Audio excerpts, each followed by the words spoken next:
Morning class. Hello class 6, कैसे हो आप सब लोग? I hope you all are all right and fine. हमने पिछली क्लास में पिछली वीडियो में हमने 3 पेजेस पढ़े थे, 3 पेजेस की रीडिंग हुई थी हमारी, ठीक है। आज हम आगे के जो चैप्टर नंबर 6 है हमारा चेंजेस अराउंड अस, उसको हम आज चेंज अराउंड अस उसको आज हम कंप्लीट करेंगे चैप्टर की रीडिंग, ठीक है। तो पेज नंबर 87 को ओपन कर लो सब लोग, और पेज नंबर 87 पे आज हम रीडिंग करते हैं आगे।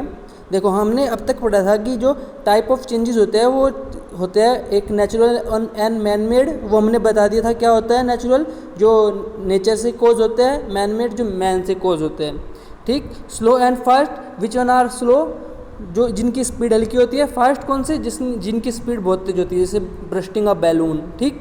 उसके बाद पीरियोडिक, नॉन पीरियोडिक। पीरियोडिक क्या होते हैं, जो रेगुलर टाइम इंटरवल्स के बाद होते हैं, और नॉन पीरियोडिक क्या होते हैं, जो रेगुलर टाइम इंटरवल्स के बाद नहीं होते। उनका कोई रेगुलर टाइम इंटरवल नहीं होता, वो कभी भी हो जाते हैं, आगे पीछे, कभी 1 सेकंड में हो जाते हैं, कभी लाखों साल लग जाते हैं, महीने लग जाते हैं उनको वापस होने में, ठीक है।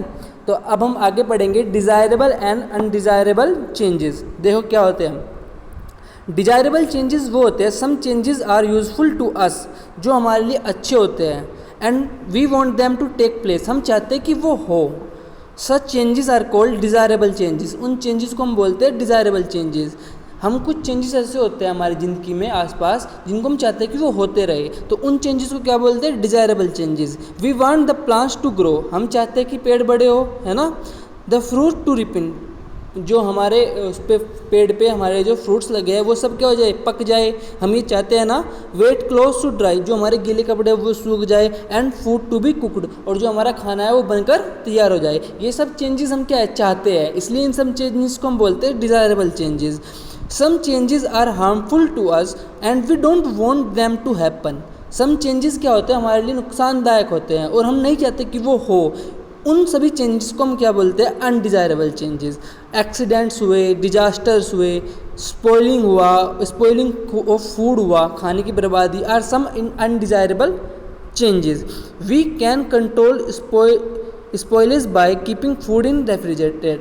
देखो, जो हमारे खाना है हम उसको स्पॉइल होने से कैसे बचा सकते हैं, उसको रेफ्रिजरेटर में रख के उसको बचा सकते हैं। Rusting of iron object is another example of undesirable changes.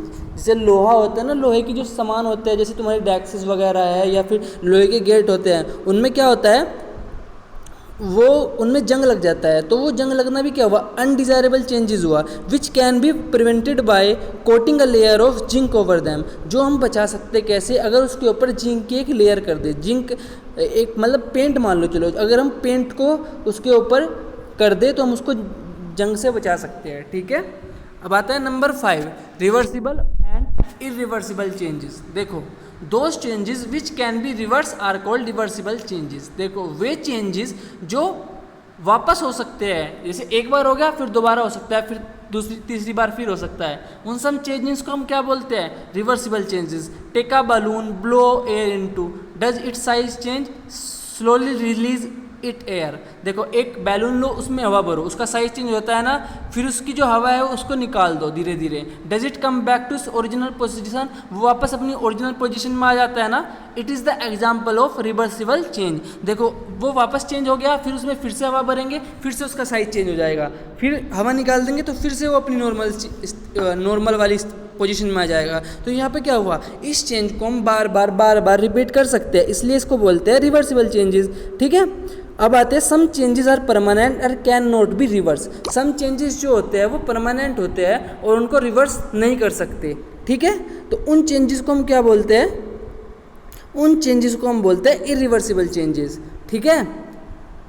जैसे if we burn a paper it turns into ash, अगर हम एक पेपर को बर्न करते हैं तो वो किस में बदल जाता है, एस में। This S can not be turn back into paper, जो ये एस होती है, जो ये राख होती है, उसको हम वापस पेपर में तो नहीं बदल सकते ना, इसलिए ये चीज़ क्या हुई, ये चीज़ हुई एक इरिवर्सिबल चेंजेस, ठीक है। अब आगे आते हैं, देखो एक्टिविटी 4 देखो अपनी, उसमें क्या है, क्लासीफाई द फॉलोइंग रिवर्सिबल और इरिवर्सिबल चेंजेस। हमको इसमें क्लासीफाई करना है कि रिवर्सिबल है या इरिवर्सिबल। पहला क्या है, melting of ice. Melting of ice is a reversible और इरिवर्सिबल, देखो हमने आइस को मेल्ट किया, उसको फिर ठंडा करेंगे तो फिर से वो आइस बन जाएगा, तो ये क्या हुआ, रिवर्सिबल हुआ। ठीक है, पहला इज रिवर्सिबल। ग्रेमिनेशन ऑफ सीड, ग्रेमिनेशन मतलब जो हमने सीड लिया उसको हमने पीस दिया, तो उसको हम वापस से सीड तो नहीं बना सकते ना, नहीं, ये नहीं हो सकता, तो ये क्या होगा, इरिवर्सिबल। Number 2 is irreversible. अब तुमको ये खुद से देखना है कि कौन सा क्या हो सकता है और उसको फिल करना है। बाकी इसका PDF मैं बना के तुमको एक फ़ोटो भेज दूंगा तुम्हारे व्हाट्सएप ग्रुप पे। ठीक है, अब आगे आते हैं। Number 6 is physical and chemical changes. देखो, those changes in which no new substances form are called physical changes. देखो, वो चेंजेस जिसमें कोई नया सब्सटेंस नहीं बनता है उनको मिलाने से, तो होता है physical changes. During physical changes the properties of substance remain the same. जो फिजिकल चेंजेस के टाइम पे ना जो प्रॉपर्टीज़ होती है किसी भी सब्सटेंस की, किसी भी चीज़ की, वो जो होती है वो सेम रहती है। Many times they are temporary and can be reverse. बहुत सारी बार ये टेम्पररी होती है और वापस से अपनी ओरिजिनल शेप वापस ले लेती है। ठीक है, उन सबको क्या बोलते हैं, physical change. Melting of ice is an such change.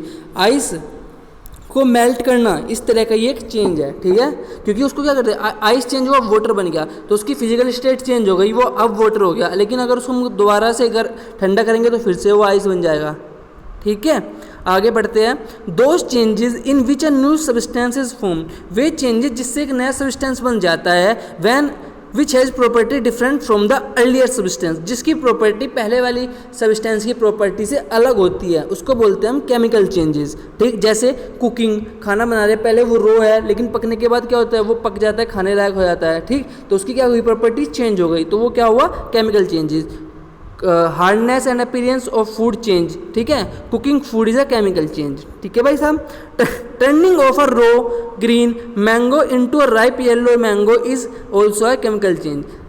जो एक कच्चा आम होता है वो जब पक जाता है तो ग्रीन से येलो मैंगो बन जाता है, ये भी एक केमिकल चेंज है। ठीक, देखो नीचे एक टेबल दी हुई है फिजिकल चेंजेस केमिकल चेंज की डिफरेंस की। इससे इंपॉर्टेंट टेबल, बहुत ज़्यादा इंपॉर्टेंट है ये, तो इसको पढ़ते हैं। फिजिकल चेंज को सोचते हैं जिसमें कोई सब्सटेंस नहीं बनता, केमिकल चेंज जिसमें सब्सटेंस बनता है। नंबर 2, जो फिजिकल चेंज होते हैं उसमें उसकी प्रॉपर्टी सब्सटेंस की प्रॉपर्टी सेम रहती है, लेकिन केमिकल चेंज में प्रॉपर्टी जो सब्सटेंस चेंज हो जाती है। नंबर 3, ये जो होता है मोस्टली रिवर्सिबल होता है, वापस से इसको दोबारा वापस स्टेट में अपनी पहले वाली स्टेट में आ सकता है। लेकिन जो केमिकल चेंजेस होते हैं वे मोस्टली क्या होते हैं, इरिवर्सिबल होते हैं। There are some changes which are physical but irreversible. देखो यहाँ पर कुछ चेंजेस दिए हुए हैं जो फिजिकल है लेकिन इरिवर्सिबल है, उनको हम वापस नहीं, उनकी ओरिजिनल स्टेट में वापस नहीं ला सकते। जैसे प्लकिंग ऑफ लीव्स, पत्तियों को तोड़ना, हम पत्तियों को तोड़ लेते हैं, हमारे हाथ में आ गई, हम उसको वापस से थोड़ी जोड़ सकते हैं। टेयरिंग ऑफ पेपर, पेपर को फाड़ना। ब्रेकिंग ऑफ गिलास, गिलास को तोड़ना, एटसेट्रा। ठीक है, अब आते हैं आगे लेटेस्ट रिवाइज में हम सब कुछ वही है जो हमने पहले पढ़ चुके हैं। Change in your size, slow और फास्ट चेंजेस बताने हैं। पहला क्या है, चेंज इन योर साइज, हमारे साइज में जो चेंज हो रहा है वो स्लो है कि फास्ट। आज तुम 5 साल के हो, कल तुम कितने साल के होंगे, 5 के ही रहोगे ना। ऐसा तो नहीं हो सकता कि तुम एकदम से 20 साल के हो जाओ, तो it's a slow changes. Bursting of a soap bubble, soap bubble जो होते हैं, जो छोटे छोटे बच्चे फुलाते हैं ना, वो स्प्रे लेके मुंह से फूंक मार के उसमें से एक बबल निकलता है, उसको फोड़ना बहुत ज़्यादा टाइम लगता है उसको फोड़ने में, या बहुत जल्दी फूट जाता है, वो जल्दी फूट जाता है, इसलिए it's a fast changes. Number 3, movement of picture on TV, जो पिक्चर चलती रहती है टीवी पे वो बहुत रुक रुक के चलती है ना, या बहुत तेज, वो जल्दी चलती रहती है। ठीक है, it's a fast change. Designation of food in your body, देखो डाइजेशन, देखो हमारे फूड जो होता है हमारे पेट में डाइजेस्ट होता है आराम से, कुछ मिनट्स लेता है, कुछ घंटों में जाके डाइजेस्ट होता है, तो it's a slow process. Number D is slow process. Weathering of rocks is also slow process. ये क्वेश्चन आंसर है जो तुमको कराए जाएंगे। ठीक, अब आगे हम पढ़ते हैं आगे। Effect of heat on changes, heat का चेंज पर क्या इफेक्ट पड़ता है। Heat is a form of energy, heat जो होती है ना वो एनर्जी की फॉर्म में होती है। ठीक है, when we heat a substance, जब हम एक सब्सटेंस को हीट प्रोवाइड करते हैं, इट गेन्स एनर्जी, वो एनर्जी लेती है, and change occurs into it, और उससे चेंज हो जाती है। जब भी हम किसी चीज़ को, सब्सटेंस मतलब होता है कोई भी मैटर, कोई भी चीज़, जब भी हम किसी चीज़ को हीट प्रोवाइड करते हैं, किसी भी वस्तु को, ठीक है, किसी भी थिंग को हीट प्रोवाइड करते हैं, वो उससे एनर्जी अब्जॉर्ब करता है और उससे वो चेंज हो जाता है, एनर्जी से वो चेंज हो जाता है। These changes can be many types. जो ये चेंजेस होते हैं हीट की वजह से, वे बहुत तरह के हो सकते हैं। जैसे number 1, change in the size of an object on heating. Heat की वजह से जो जिस चीज़ पे हम हीट प्रोवाइड कर रहे हैं, ऑब्जेक्ट पे, जिस ऑब्जेक्ट पे हम हीट प्रोवाइड कर रहे हैं, उसका साइज जो होता है वो चेंज हो जाता है। On heating substances increase in size. जब हीट प्रोवाइड करने पर ऑब्जेक्ट का साइज इंक्रीज हो जाता है, the kind of size is called expansion. उस चेंज को हम क्या बोलते हैं? Expansion. And the object is said to be have expanded. और हम बोलते हैं कि ये ऑब्जेक्ट ना एक्सपेंडेड हो गया, ठीक है। एक्सपेंडेड मतलब बड़ा हो जाना, खिंच जाना, ठीक। तो जब भी हम किसी ऑब्जेक्ट को हीट प्रोवाइड करते हैं और उसकी साइज इंक्रीज हो जाती है, तो हम उसको बोलते हैं एक्सपेंशन, और उस ऑब्जेक्ट को बोलते हैं expanded. Expansion can take place in all 3 state of matter. जो एक्सपेंशन होता है वो फिजिकल जो स्टेट होती है ना, लिक्विड, सॉलिड एंड गैस, वो तीनों स्टेट पे अप्लाई हो सकता है, ठीक है। जो एक्सपेंशन है वो तीनों स्टेट पे अप्लाई हो सकता है। Similarly on cooling the size of material decrease. Similarly जब हम किसी ऑब्जेक्ट को कूलिंग करते हैं, उसको ठंडा करते हैं, तो उसका साइज क्या होने लगता है? डिक्रीज होने लगता है। इस चीज़ को हम बोलते हैं कॉन्ट्रैक्शन, ठीक। जब इंक्रीज होता है तो उसको क्या बोलते हैं? एक्सपेंशन। लेकिन जब डिक्रीज होता है हीट लेने से, मतलब उसको कूल करने से, तो क्या हो जाता है? वो डिक्रीज होने लगता है उसका साइज, और उसको बोलते हैं कॉन्ट्रैक्शन, मतलब सिकुड़ना। सबसे पहले inner solids.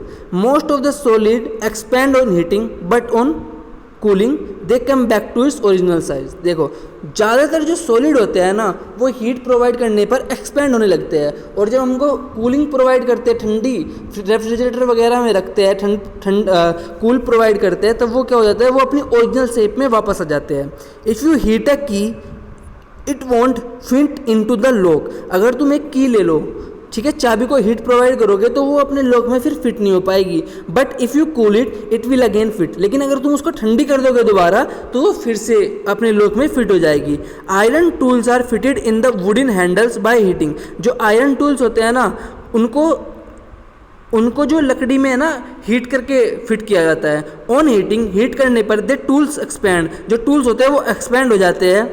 The wooden handle fix easily inside the ring. जो वुडन हैंडल है, जैसे तुम्हारा डायग्राम दिखाया हुआ है, वो ईजिली उसके अंदर फिट हो जाता है। बट ऑन कूलिंग, जब ठंडा होता है, टूल्स कॉन्ट्रैक्ट। जो टूल्स होते हैं वो कॉन्ट्रैक्ट होने लगते हैं, वो सिकुड़ने लगते हैं। This makes the handle fit. इससे जो होता है वो हैंडल उस मटेरियल पे, उस हैंडल जो होता है उस पर पूरी तरीके से फिट हो जाता है, क्योंकि वो क्या होता है? कॉन्ट्रैक्ट होकर सिकुड़ जाता है और लकड़ी को पूरा दबा लेता है, ठीक है। This makes the handle fit tightly. Similarly, the metal rims are fitted on wooden wheels of cars. इसी तरीके से जो मेटल के जो रिंग्स होते हैं ना, वो लकड़ी के जो पहिए होते हैं उन पे फिट किए जाते हैं। After heating them, if you observe, heat करने के बाद अगर तुम देख रहे हो कि जो रेलवे ट्रैक्स है, you will find a space is left between 2 rails at the joint. जब 2 ट्रैक्स आपस में जुड़ते हैं ना, तो इनके बीच में एक थोड़ा सा गैप होता है जॉइंट में। क्यों? This is done to allow for the expansion of iron during summer. वो गर्मियों में ना, जब आयरन जो होती है, लोहे की बार जो होती है, वो जो एक्सपेंड होती है, उसमें फिट होने के लिए होता है कि अगर उनके बीच में गैप ना हुआ तो जो एक्सपेंशन होगा वो कहाँ होगा? फिर क्या होगा? आयरन बार ब्रेक्स हो जाएगी। इसलिए 2 आयरन बार्स के बीच में जब भी जॉइंट होता है, तो उनके बीच में थोड़ी सी खाली जगह छोड़ देते हैं, ठीक है। यहाँ पे लिखा है, can you guess what will happen if there is no space between rails. अगर इस रेल्स के बीच में स्पेस नहीं होता, क्या होएगा? जो रेल्स है उन्हें एक्सपेंशन करने की जगह नहीं मिलेगी, और वो रेल्स की जो ट्रेन की जो रेल्स है ना, वो क्या हो जाएगी? ब्रेक हो जाएगी, ठीक है। इन लिक्विड्स, अब लिक्विड्स में देखते हैं क्या चेंज होता है। Perhaps you have seen your mother boiling milk. तुमने अपनी मम्मी को दूध उबालते देखा होगा। ऑन बॉइलिंग, जब वो गर्म करती है दूध को, मिल्क एक्सपैंड, जो दूध होता है वो बढ़ जाता है। If the burner is not turn off, अगर आप बर्नर को ऑफ नहीं करते हो, गैस के बर्नर को ऑफ नहीं करते हो, the milk spills out of the container. जो दूध होता है वो कंटेनर से क्या बाहर गिर जाता है। On turning of the burner, और जब तुम अपना बर्नर ऑफ कर देते हो गैस का, it cools and come back to its previous level. तो क्या होता है, दूध वापस से ठंडा होकर अपने वापस उसी लेवल पे, जिस लेवल पे वो होता है उसी लेवल पे आने लगता है। Mercury metal expand a lot on heating. जो मरकरी का मेटल होता है ना वो भी लिक्विड फेस में होता है, लेकिन जब उसको हम गर्म करते हैं ना वो बहुत ज़्यादा एक्सपेंड होता है। The property of mercury is use in making thermometer. जो हमारी मरकरी होता है वो थर्मामीटर को बनाने में काम आता है। Number 3 is in gases. If you keep an inflated balloon in bright sunlight. देखो अगर तुम एक जो बैलून है, हवा भरा हुआ बैलून को अगर अब तुम सनलाइट में रखते हो तो इट माइट ब्रस्ट, वो फट जाता है। अगर तुम्हारे पास एक बैलून है और उसको तुम फुला के उसको तुम ऊपर छत पे रख दो, धूप में रख दो, तो वो क्या हो जाएगा, थोड़ी देर बाद फट जाएगा, पटक जाएगा। दिस इज बिकॉज वो होता है क्योंकि the heat of the sun expand the air inside the balloon. जो बैलून के अंदर एयर होती है ना वो सन की हीट से ना गर्म होती रहती है, और गर्म होने के बाद जो एयर होती है, जो गैस होती है हमारी, वो एक्सपैंड होना शुरू हो जाती है। तो एक्सपैंड होने के लिए उसको जो उसके पास जो एरिया है वो तो फिक्स होता है, बैलून से बाहर वो आ नहीं सकती, तो वो बैलून से बाहर आने की कोशिश करती है और बैलून को फाड़ देती है, ठीक है, बैलून को बर्स्ट कर देती है। On cooling gas is contracted. जब हम गैस को ठंडा करते हैं तो वो भी सिकुड़ने लगती है, कॉन्ट्रैक्ट होने लगती है। They also expand more than liquids on heating. देखो ये ना लिक्विड जितना एक्सपेंड होता है हीट से और सॉलिड जितना एक्सपेंड होता है हीट से, सबसे ज़्यादा गैस होती है, उसके बाद लिक्विड होती है, उसके बाद सॉलिड होता है। सबसे कम सॉलिड एक्सपेंड होता है हीट से, उसके बाद लिक्विड एक्सपेंड होता है और उसके बाद गैस सबसे ज़्यादा एक्सपेंड होती है। लिक्विड और सॉलिड दोनों से ज़्यादा एक्सपेंड होती है जरा सी हीट प्रोवाइड करने पर भी, ठीक है। अब आते हैं number 2, changes in hardness of objects. देखो हीट प्रोवाइड करने से ऑब्जेक्ट की जो हार्डनेस होती है उसमें भी चेंज आता है। कैसे? Many solid objects on heating become soft. बहुत सारे सॉलिड ऑब्जेक्ट ना हीट मिलने पर ठंडे होने के साथ साथ सॉफ्ट भी हो जाते हैं। जब हम उसको हीट प्रोवाइड करते हैं तो वो सॉफ्ट हो जाते हैं। This is how a black Smith makes tools of iron. इसी तरीके से जो एक ब्लैक स्मिथ होता है ना वो आयरन के टूल्स बनाता है। On heating till red hot iron, जब वो उसको हीट करता है तो वो कैसा हो जाता है, लाल रंग का हो जाता है गर्म आयरन, ठीक है, बिकॉज सॉफ्ट हो जाता है। So it can be easily beaten into any shape. तो वो आसानी से उसको पीट के अपने तोड़े से किसी भी शेप में चेंज कर देता है। तो क्या होता है, आयरन बार होती है हीट करने पर वो सॉफ्ट हो जाती है, तो मतलब उसके हार्डनेस में चेंज आ जाता है। Number 3 is change in physical state of substances. We have already studied about melting. देखो ये क्या, नंबर 3 क्या है, जब हम किसी को हीट प्रोवाइड करते हैं, किसी भी ऑब्जेक्ट को, किसी भी मैटर को, चाहे वो सॉलिड हो, लिक्विड हो या गैस हो, तो हीट प्रोवाइड करने पर क्या होता है, उसकी फिजिकल स्टेट बदल जाती है।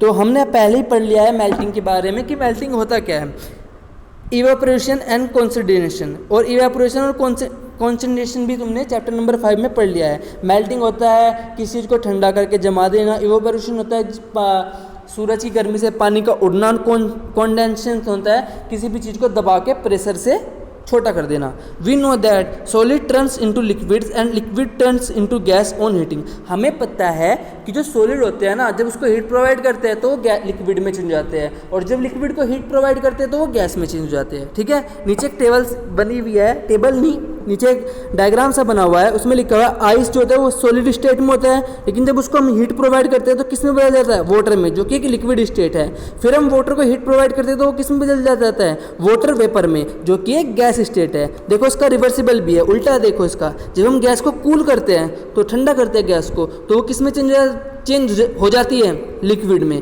फिर हम लिक्विड को ठंडा करते हैं तो वो किस में चेंज हो जाती है, सॉलिड में, आइस बन जाता है ना फिर से लिक्विड चेंज होके, ठीक है। तो ये चेंजेस रिवर्सिबल है या नहीं, यहाँ पे लिखा हुआ है are this changes are reversible और नॉट, तो लिखेंगे so it's are reversible changes. Changes can be categorise into more than one type of change at the same time. देखो जो चेंजेस होते हैं वो अलग अलग कैटेगरी में हम डाल सकते हैं। एक ही चेंज को, एक ही चेंज है लेकिन हम उसको फिर भी अलग अलग कैटेगरी में डाल सकते हैं। जैसे burning of paper is a chemical change, जो बर्न करते हैं हम पेपर को वो एक केमिकल चेंज है, क्योंकि उसकी प्रॉपर्टी पूरी चेंज हो गई, पहले वो पेपर था अब वो राख बन गई। But it's also a fast change, वो फास्ट चेंज भी है क्योंकि वो बहुत जल्दी जल जाता है paper. It's a non periodic change, वो नॉन पीरियोडिक चेंज भी है क्योंकि वो बार बार तो रिपीट होगा नहीं, अगर हम करेंगे तो होगा। It's a man made change, वो ह्यूमंस द्वारा हो रहा है, ठीक है, नेचुरल तो नहीं हो रहा। एंड इसका इरिवर्सिबल चेंज, और वो इरिवर्सिबल चेंज भी है क्योंकि हम एक बार पेपर को जलाने के बाद उस राख से दोबारा पेपर नहीं बना सकते, तो it's a irreversible change. Changes are the law of nature, जो चेंजेस है वो हमारे नेचर का कानून है, ठीक है, हमारी जो प्रकृति है चेंज उसका कानून है, चेंज होना ही होना है, चेंज हम कभी भी रोक नहीं सकते हैं। Understanding them can help us to regulate them for our benefit. Change को समझना हमारे लिए, हाँ, चेंज को अगर हम समझ जाते हैं जो हमारे आसपास चेंज हो रहे हैं, तो हम इससे अपने लिए फ़ायदा कर सकते हैं। जैसे आम का फ्रूट्स का पकना एक अच्छा चेंज है, तो हम इसको समझ गए कि हाँ फ्रूट्स पकना अच्छा है, तो हम फ्रूट्स पकने देते हैं, ठीक है, तो वो एक गुड चेंज है। और फ्लड्स का आना बुरा चेंज है, नॉन डिज़ायरेबल है, लेकिन फ्लड्स आएगी बट हम उसको रोक नहीं सकते, उसके लिए तैयार तो हो सकते हैं ना। अगर हमें चेंजेस के बारे में पता है तो हम उसके लिए, बैड चेंजेस के लिए हम रेडी हो सकते हैं और गुड चेंजेस को हम रिपीट कर सकते हैं। सो ये आपके चैप्टर की पूरी रीडिंग हो गई है। अब हम इस चैप्टर, आई थिंक आपके चैप्टर नंबर 5 के क्वेश्चन आंसर बचे हुए हैं। नेक्स्ट वीडियो में आपके चैप्टर नंबर 5 के क्वेश्चन आंसर ही होंगे। आपको क्वेश्चन नंबर, तुमको समझ ऑनलाइन वीडियो में क्वेश्चन नंबर, चैप्टर नंबर 5 के क्वेश्चन आंसर समझाए जाएंगे और आपको उनकी PDF मिल जाएगी। तो आपको चैप्टर नंबर 5 पहले कंप्लीट करना है, फिर हम चैप्टर नंबर 6 से क्वेश्चन आंसर और बुक वर्क कंप्लीट करेंगे, ठीक है। आज के लिए बस इतना ही। टेक केयर योरसेल्फ, अपना ध्यान रखना और मास्क लगा के रखना और हाथ धोते रहना अपनी।